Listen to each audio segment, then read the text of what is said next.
Congressman, thank you. So you're today at the PakPac event? Yeah. So could you tell us a little bit more? So PakPac has been kind of growing in American Pakistani communities quite a bit. A lot of Pakistani Americans are first generation or second generation Pakistani Americans.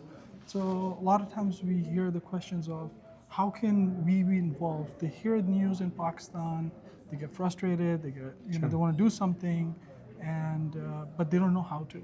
So you've been working with PakPac for many years, and in general for Pakistani Americans, how do you recommend to be involved with in politics to help their Congress members to know and understand what's happening? That's what PakPac's doing. I mean, it's exactly why it was formed, to get involved, to educate people, especially legislators, politicians, influencers, because most people, quite frankly, don't know much about Pakistan. They hear boogeyman stories, they hear the bad things that happen, just like you hear bad things happen in America. They assume because it's a Muslim country, because somebody got thrown in jail here, or some nun got killed there, or somebody crossed the border from Afghanistan. They make all kinds of assumptions, not knowing the true heritage of Pakistan and its relationship to the United States. Its massive population, which is not that far behind the United States.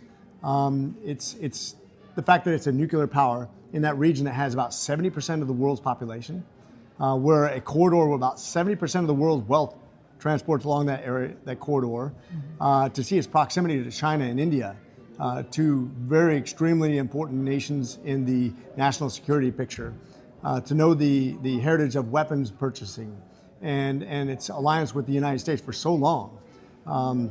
I think it's understand that heritage, the challenges with free and fair elections, with human justices, with the right to express yourself, what we call the inalienable rights of all people. It's not, when we wrote about that in the preamble of the United States Constitution, it wasn't just for people who come here from Pakistan to the United States, it's for all people everywhere. Inalienable rights because it was given by God, not by a country, not by a person, but by God, the way we're born, that we have the right to life and to liberty, which is a freedom issue, and the pursuit of something good, happiness. That is what we base our entire legal system off of.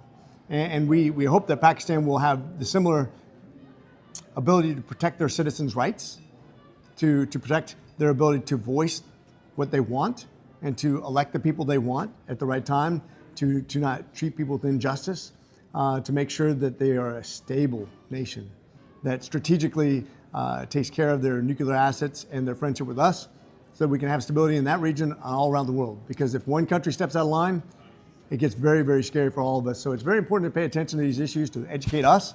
PakPac's excellent at doing that. It really is.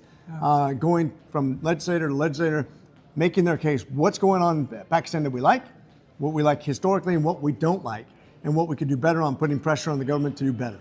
So that's how you got involved in the HR901 when you sponsored it and got involved in it. So they came to you, and how many other minorities, since it's a minority community, Pakistani communities, right, in the US, are other communities doing similar actions, and that's what's needed to reach out to the legislators? I would say that the PakPac is significant because of all the communities, the numbers are not large, but the PAC is representative. I mean, it's right on par with so many larger communities, but that's the key.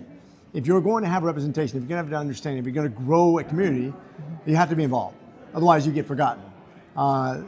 You can have a very small community make a very big footprint, which is exactly what PakPac's doing.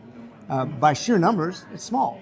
But by community outreach and goodwill, it's large. And that's a good thing. And that's something I really commend PakPac for doing.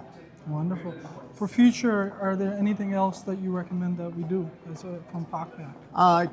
Continue to be involved, continue to invest, continue to have relationships and friendships with people of influence, because that's where the real power lies, is in friendships and in respect. We can never win an argument. Anybody who's married knows that. But you can win somebody over by showing that you care about them. And that goes both ways. You know, any relationship we have, if I can prove to you that I care about you more than I care about being right, that's real influence. And reaching out, being involved, being engaged, having relationships with their politicians, with people in the community, so they understand who you are, so there's no boogeyman. There's no evil that's existing out there that people misrepresent, that they know, hey, we're good people. We're hardworking Americans. We're creative. We're intelligent. We want rights here and we want rights back in Pakistan, because that's our heritage. And that's a good thing. And I think the more we educate each other, the better off we'll be. Wonderful. Thank you so much, Alex, man. It's my Appreciate pleasure. it.